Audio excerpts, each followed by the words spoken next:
Nama lengkapku dari kecil dari orang tua ngasih itu Natalia Arwitasari. Natalia Kalau Arwitasari. nama baptisnya karena aku baptis dewasa, nama baptisku Evarista. Evarista. Eva itu kan wanita, gitu, Hawa. Makanya aku pengennya Evarista. Tapi ya karena sekarang udah Muslim, jadinya muslimah ya, jadinya nggak dipakai lagi. Berarti itu dulunya kalau sudah dibaptis itu nggak mengubah di KTP gitu ya, enggak.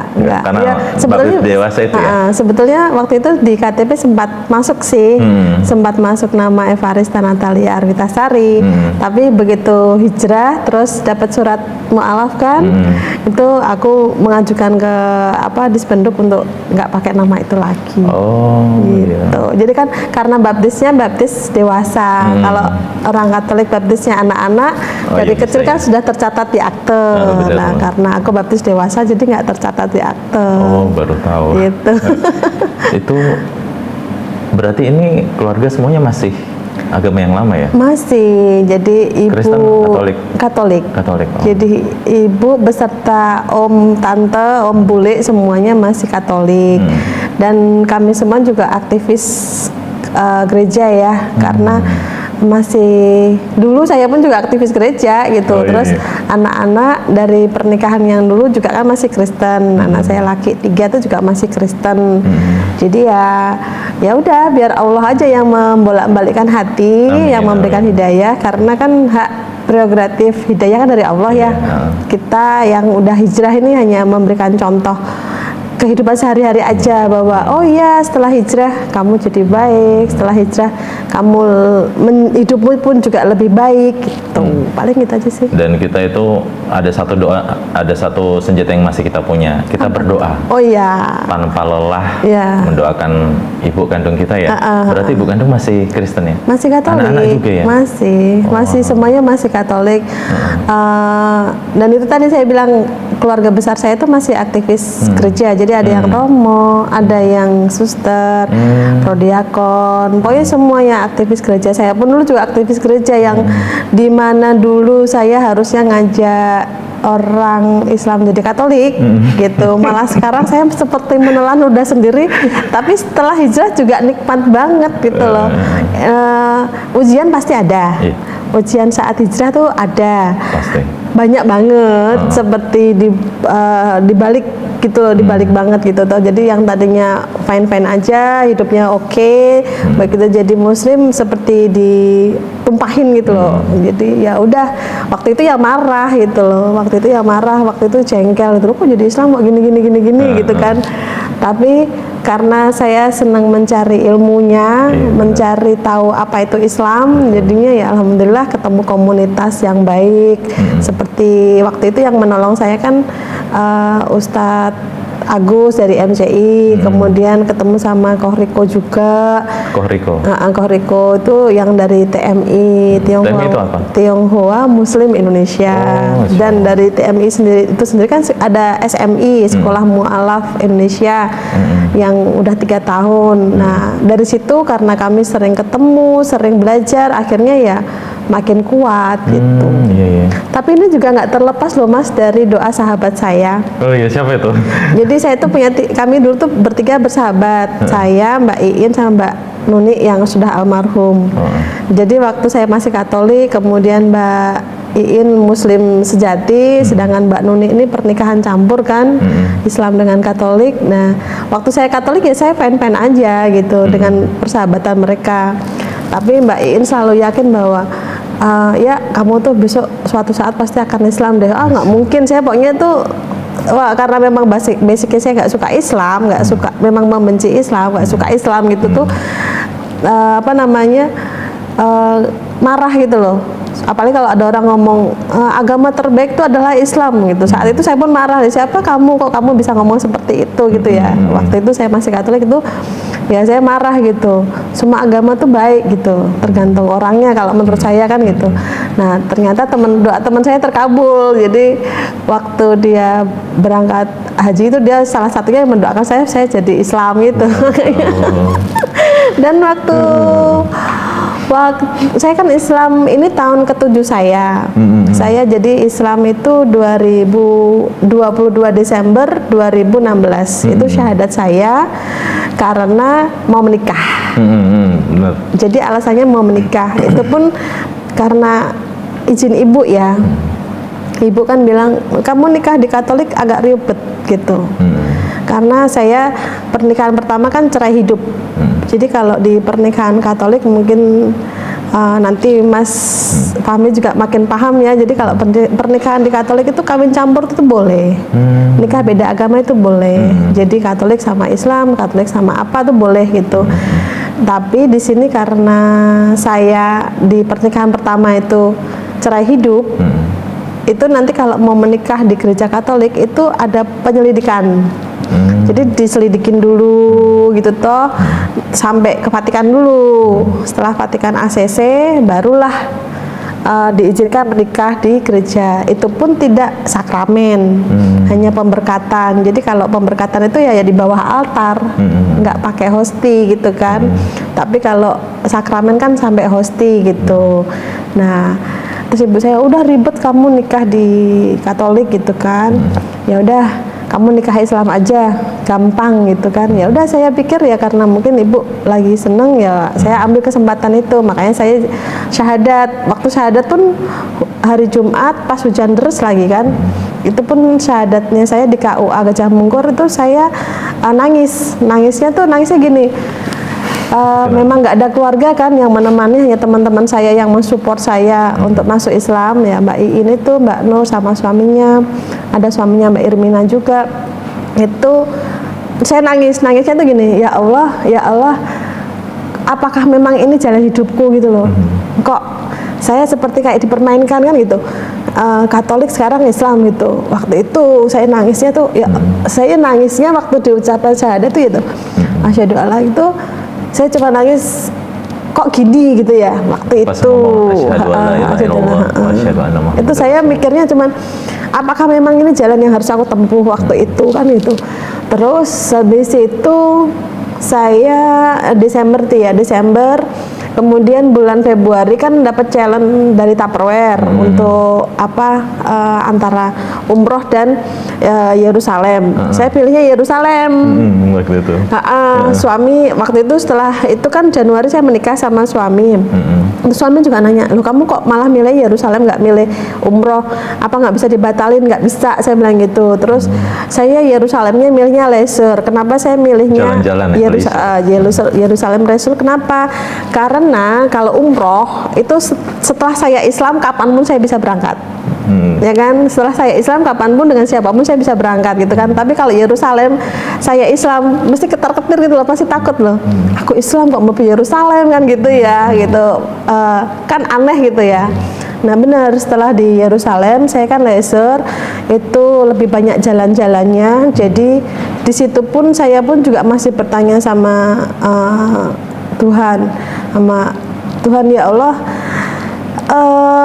Kalau memang saya harus Islam ya tolong berikan petunjuk. Tapi kalaupun tidak, saya tetap Katolik ya, saya juga berikan petunjuk saya gitu. Tapi tidak fokus karena leisure jadi banyak jalan-jalannya. Saya setengah hati yang kan lalu leisure Tupperware itu ada Hindu, Buddha, Islam, Nasrani, Katolik Kristen itu banyak. Satu rombongan tuh memang majemuk gitu. Karena saya belum yakin dengan Islamnya saya, teman-teman yang Islam pada masuk ke Masjid Al-Aqsa, saya nggak berani. Saya merasa masih belum layak. Akhirnya saya cuma di luar aja. Tapi teman-teman sharing foto-foto di dalam Masjid Al-Aqsa bagaimana gitu. Kemudian juga diceritakan bahwa di sana pun juga ada satu gereja dan masjid yang berdampingan gitu. Jadi memang saya berusaha mengambil hikmahnya. Di saat saya ke Yerusalem ya posisi saya abu-abu antara saya pun juga belum menjalankan sholat, tapi saya pun juga setengah hati menjadi seorang Katolik waktu di Yerusalem itu. Sepulangnya dari Yerusalem sebetulnya saya juga dapat tawaran untuk ke Flores, yang setiap bulan Paskah itu kan ada di Flores untuk ke mana itu yang ada acara gitu kan, ibadah di sana. Tapi saya membawa rombongan juga. jadi saya dititipin kaos peserta beserta beberapa ubur rambengnya itu yang harus saya bawa. Kan ketua regunya udah berangkat. Jadi saya kan nyusul. Udah dikirim tiket, saya sudah siap berangkat, tapi sama suami dilarang. Dia masih khawatir kalau saya kembali lagi gitu kan, kembali lagi Katolik, meyakini banget Katoliknya. Nah itu sampai bandara saya sudah check in, koper yang isinya perlengkapan untuk peserta dibawa lari dia. Dibawa lari sama dia, akhirnya saya batal berangkat. Iya, kalau sekedar baju saya mungkin di sana bisa ya, tapi kalau perlengkapan peserta kan nggak bisa. Benar. Akhirnya saya batalkan keberangkatan. Terus ya saat itu saya marah sama suami, kenapa? Ini kan saya bekerja gitu. Dulu pemandu wisata gitu?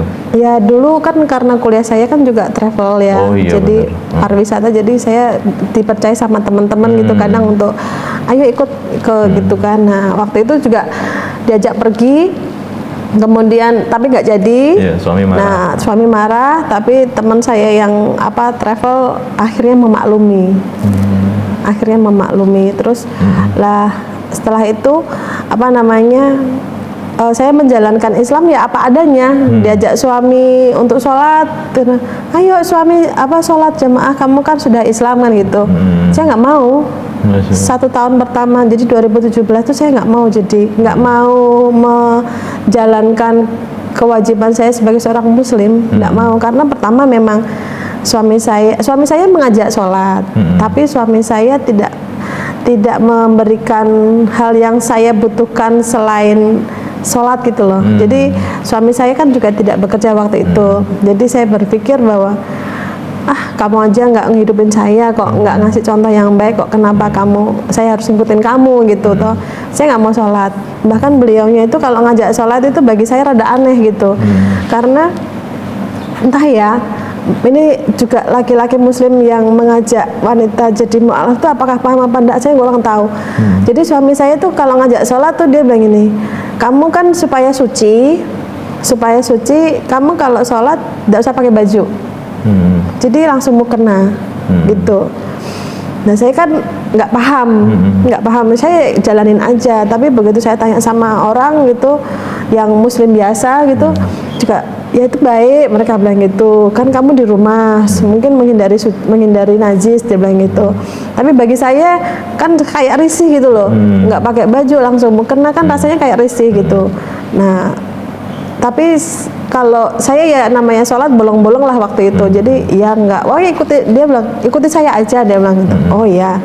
Nah setelah itu saya mulai merasa bahwa mumpung saya Islam, saya tak belajar, saya tak datang kajian. Apalagi diajak sama teman Mbak Iin toh, ayo ikut Di kajian Semarang yuk, iya di Semarang, yuk ikut yuk kajian di Baitur Rahman gitu sama Ustazah Susi Jafar waktu itu. Nah, saya datang setiap Sabtu. Dan kalau saya berangkat, saya nggak pakai kerudung, nggak pakai kerudung. Jadi saya pakai kerudungnya ya seperti ini, tapi saya pakai tapi di masjid. Dan saya pakai baju pun juga masih ala kadarnya, jadi masih pakai celana dan sebagainya gitu. Dan yang membuat saya kadang sedih itu, bagi saya kan pendatang ya, saya kan pendatang di Islam. Itu kadang kalau ke kajian umum yang sebagian besar Muslim itu, kadang mungkin bukan salah mereka sih, tapi mungkin hanya perasaan saya aja bahwa mereka kan nggak tahu kalau kami mu'alaf gitu kan. Mereka hanya memandang, oh ya kamu muslim, kamu muslimah, kajian bareng gitu.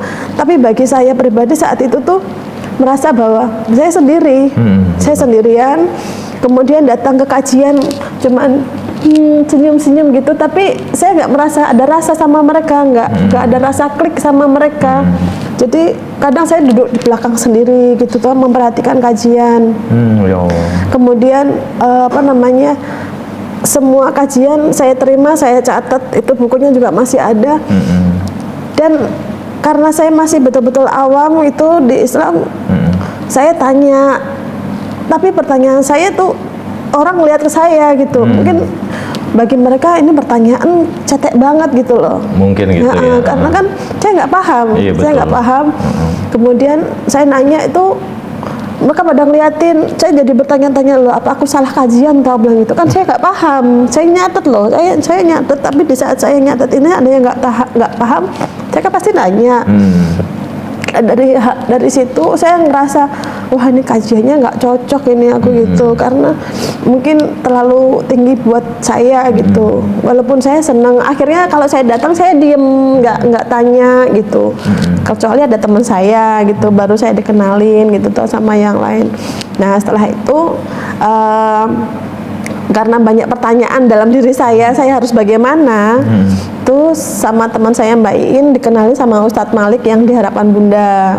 Harbun, Ustadz Malik ya. Ustadz Malik. Nah, ternyata Ustadz Malik juga tidak bisa menampung pertanyaan saya karena kalau mu'alaf yang ingin tahu pasti kan ini gimana sih, ini gimana gitu tuh. Lah sedangkan mungkin Ustadz pada umumnya kan nggak tahu cara menyelami mu'alaf itu bagaimana. Akhirnya saya diarahkan untuk nanya ke Ustadz Agus MCI, Mu'alaf Center Indonesia yang Semarang, Ustadz Agus Tirahanto. Dari situ barulah ada pertemuan, ada komunitasnya. Saat itu yang memfasilitasi Pak Budi, Profesor Budi yang Undip Tembalang itu, kami diberi tempat di Ruko Sultan Agung, sebelahnya Superindo. Beberapa kali bertemu di sana, komunitas mu'alaf khusus, memang kami di situ sharing, kami di situ bertemu ya, dan sebagian besar mu'alaf. Saling menguatkan juga ya. Nah, mulailah di situ saya merasa nyaman. Merasa oh iyalah di sini aja tempatku gitu.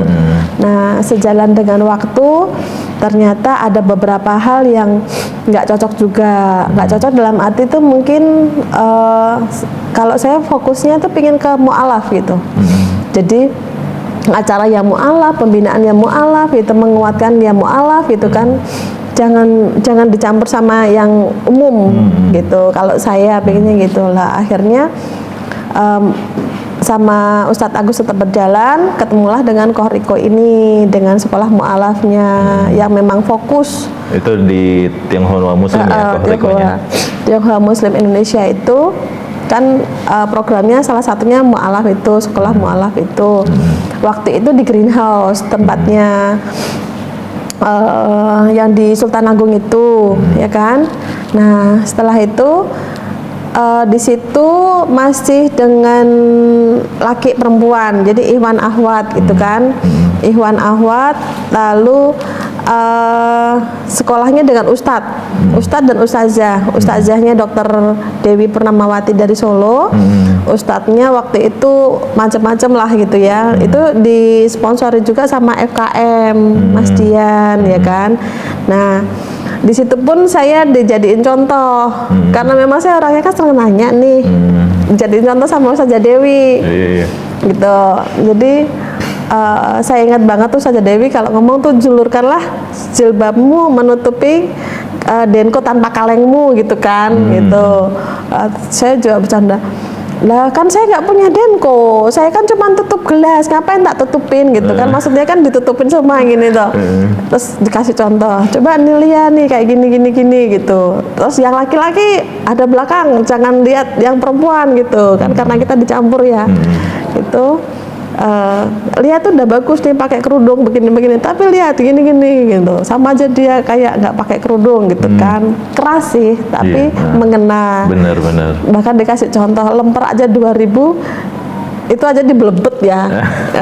Apalagi tubuh manusia gitu, apalagi perempuan harus jaga aurat. Terus permen kalau dibungkus masih bagus kan, kalau udah lepas kan nggak bagus gitu. Emang mau gitu ya, dari gitulah gitu. SMI 1 sudah berjalan, kemudian SMI 2 di Masjid Panut. Ini fokus lebih banyak diurus sama FKM, Ustadz Zainal dan Mas Dian. Tapi itu tadi masih campur Ikhwan Ahwat, dan full yang mengisi Ustadz semua ya, Ustadz Rifki Kurniawan, Ustadz Ananta, Ustadz siapa namanya, saya lupa, ada 2 lagi itu.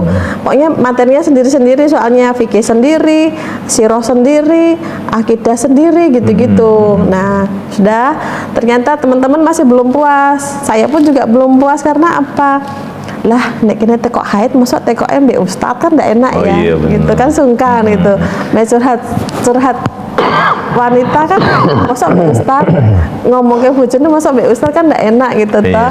Terus akhirnya teman-teman juga jangan di masjid Pano capek naik tangganya gitu kan udah gitu-gitu. Terus akhirnya ya udah kita vakum berjalan tapi nggak maksimal. Terus akhirnya saya sama Kansa terbersit ide untuk bikin mu'alaf khusus akhwat. Khusus akhwat, kajiannya khusus akhwat aja. Khusus akhwat aja. Jadi nggak ada lakinya, nggak ada ikhwannya, dan yang ngajar juga ustazah Ustazah, gitu. Jadi bebas bertanya gitu. Bebas ya? bertanya. Tapi ini Mbak Lia, saya ini jadi catatan saya pengen ngomong ke teman-teman sobat hijrah di seluruh Indonesia ya. Kalau nanti teman-teman di musolahnya atau di masjidnya ketemu ada seorang yang bertato di masjid, duduk di masjid atau sedang merokok atau apa, ayo kita berdakwah dengan cara apa ya, menegur sahabat dengan baik gitu. Jangan langsung dijudge seperti itu ya. Jadi ayo mas wudhu dulu, mungkin sambil nyelesain rokoknya atau apa. Ya memang proses mereka sedang hijrah memang seperti itu ya.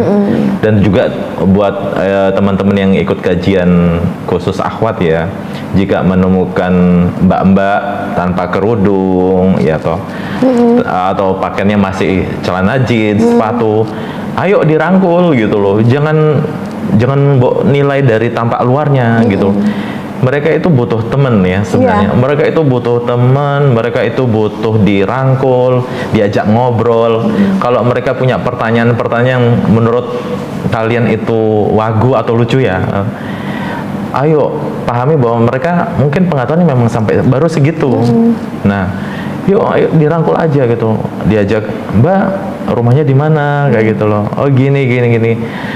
Saya pernah menemukan hal gitu juga Mbak. Dan alhamdulillah teman saya waktu itu dia nggak langsung menegur, itu loh kerudungmu ditutup, enggak gitu loh. Ya dia aja gabung ngobrol kayak gitu loh. Sampai alhamdulillah ini atas bimbingan Allah juga dia akhirnya berjilbab dengan masya Allah sempurna gitu kan. Nah kembali lagi di situ Mbak. Jadi kan waktu ini memang untuk catatan buat kita semuanya ya. Catatan buat kita semuanya bahasanya. Nek kalau ada orang yang jangan langsung menilai dari penampilan luar, iya toh. Karena yang namanya masjid itu kan tempat semua orang berdoa dan mengadu ya. Loh, jangankan yang tadi Mas Fahmi bilang, saya pun dulu waktu awal-awal di parkiran dakwah, itu kan dari Ustadz Alfian kan ngajak beberapa temennya yang bertato ke situ. Saya pun juga mikir salah satunya Mas Aji itu juga Mas Aji bertato kan juga main. Hah, kok jadi dia Islam kok tatonya akeh kan gitu ya. Saya sampai mikir gitu, ini apa enggak salah ya aku bilang gitu toh. Tapi setelah saya juga bergabung dengan mereka, saya pun juga paham dan saya pun juga ada tato kan gitu. Dan rata-rata kami yang dulu-dulu itu juga rata-rata cewek-cewek bertato gitu. Ya buat apanya ya karena khilaf sih. Dan kadang teman muslim sendiri ya memang bener sih. Itu kalau kurang paham ilmunya memang seringnya kan ngejudge ya. Itu bilang, Mbak Natali, kamu kok tatoan? Nah, saya jawabnya kan gampang lah. Aku yang Katolik kok ya bebas, aku main tatoanan aku gitu. Kan tato nggak boleh rasa dibahas, paling gitu toh gitu. Sedangkan yang muslim yang muslim sendiri juga bertato juga kan banyak karena memang kan mereka tidak paham ilmunya. Kadang kalau saya tanya, kenapa toh tatonan gitu toh? Ya pas anak band ya tatonan toh gitu, terus alah zaman biar gitu, saya pengen nyesel ya nyesel gitu, tapi ya sudahlah gitu. Itu sahabat Mbak Lia itu masih ada sekarang? Mbak Iin masih. Yang muslimah itu? Muslimah itu kan dia kan asli Purwokerto, masih ngajar di TKA Salam tapi ini mau selesai.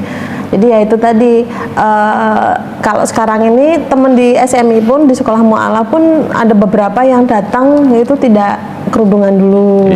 Akhirnya kan karena kita ada ya sudah kita bagi terus tak kena iki nopo mangkat rak kerudungan kan gitu. Ya kasusnya sama seperti saya masih sungkan berangkat dari rumah pakai kerudung. Oh, dari lingkungan rumah ke tempat itu.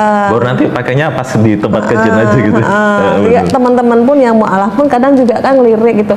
Saya pun karena sudah kenal semuanya jadi nggak usah, yuk kita bantu yuk teman kita ini supaya istiqomah gitu, supaya makin seneng nyaman dengan kerudungnya kan gitu. Dan saya pun dulu awal kerudungan itu tahun kedua apa tahun ketiga gitu tuh, itu pun karena puasa. Oh gitu. Iya. Puasa. Itu sudah Jadi, tahun kedua ya? Tahun kedua atau tahun ketiga tuh saya baru pakai kerudung. Itu pun masih bletak-bletak gitu ya, masih gantung diri ya. Kayak lapak Fashion, gitu lah gitu. kayak fashion Oh, gitu, masih fashion gitu tuh. Itu pun teman saya di jualan regensi itu pun bilang, alah kamu ini paling karena karena Ramadan.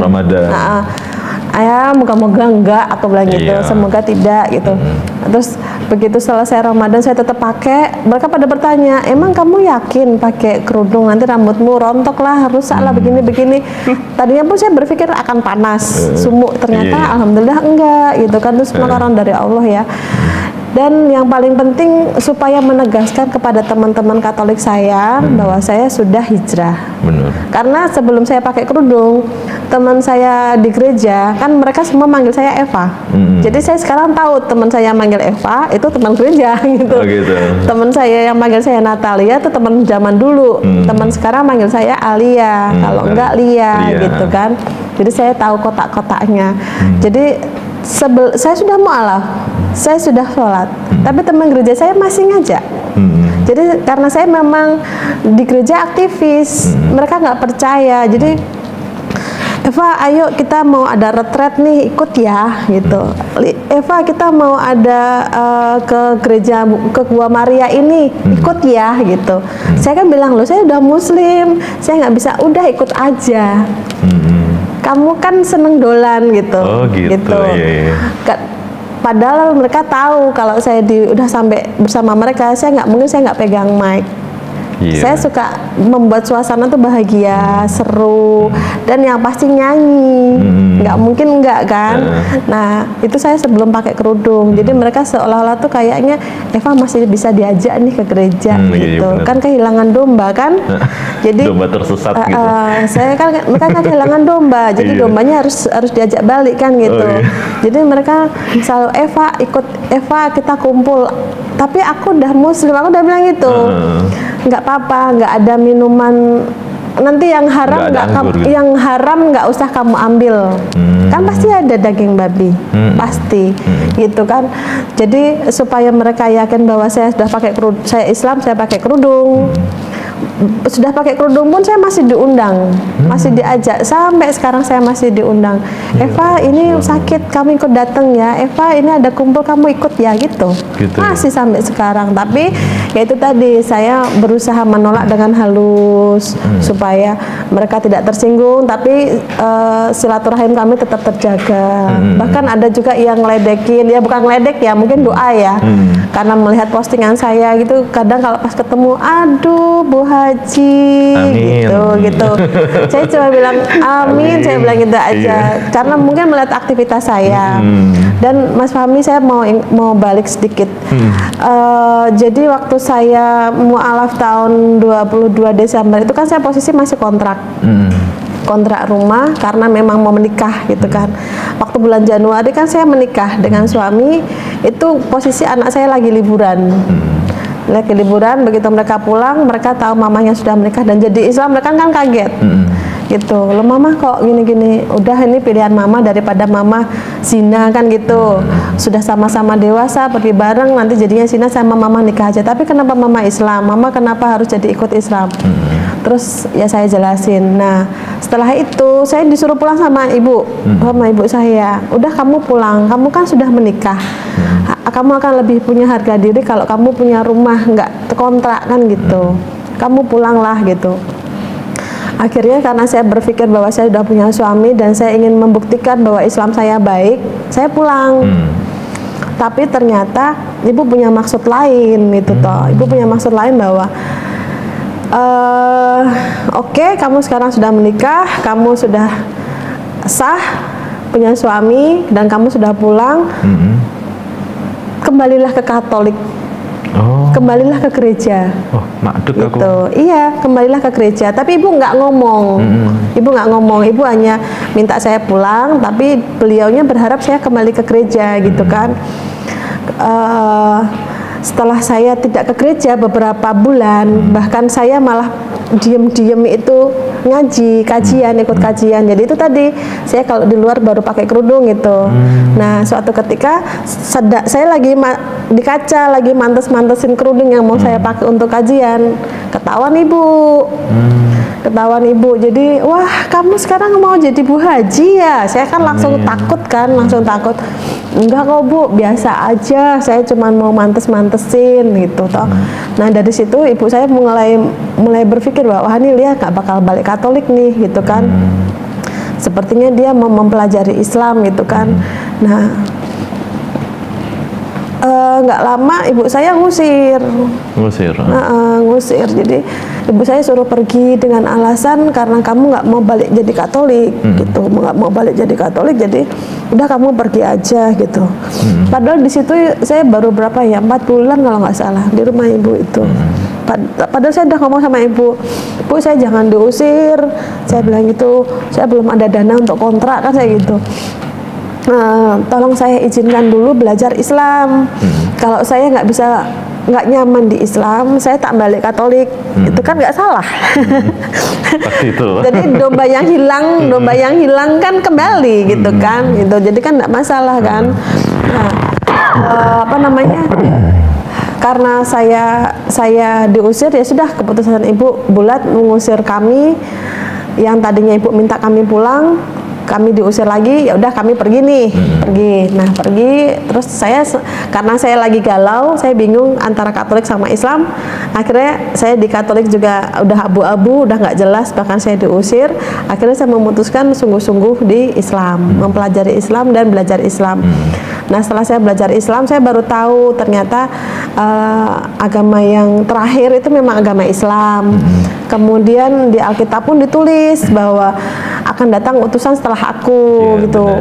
Kalau di Alkitab sih nggak ada tulisan Ahmad sih, gitu. Memang akan datang utusan setelah aku, gitu kan. Nah, itu setelah saya paham ilmunya, itu adalah Nabi Muhammad, gitu kan. Nah, kemudian dikasih tahu juga bahwa di Alkitab pun juga ditulis bahwa lepaskanlah kasutmu dan sucikanlah dirimu, gitu kan. Lepaskan alas kaki ya. Nah, itu kan kasut kan sepatu. Kemudian yang menyucikan diri, berwudu. Nah, yang melakukan itu kan Islam. Terus setelah itu kalau doa, Yesus kan nggak pernah doa, dia berdiri, kemudian dia ada gininya, ada sujudnya juga gitu. Nah, itu juga hal-hal sederhana kayak gitu. Itu tak sampein sama ibuku, sama anak-anakku juga. Ini sudah gitu. mulai syiar ya ke keluarga sendiri ya. Udah, tapi ya itu tadi, mereka belum bisa memahami itu bahwa ya utusan itu ya Roh Kudus gitu, bukan Nabi Muhammad.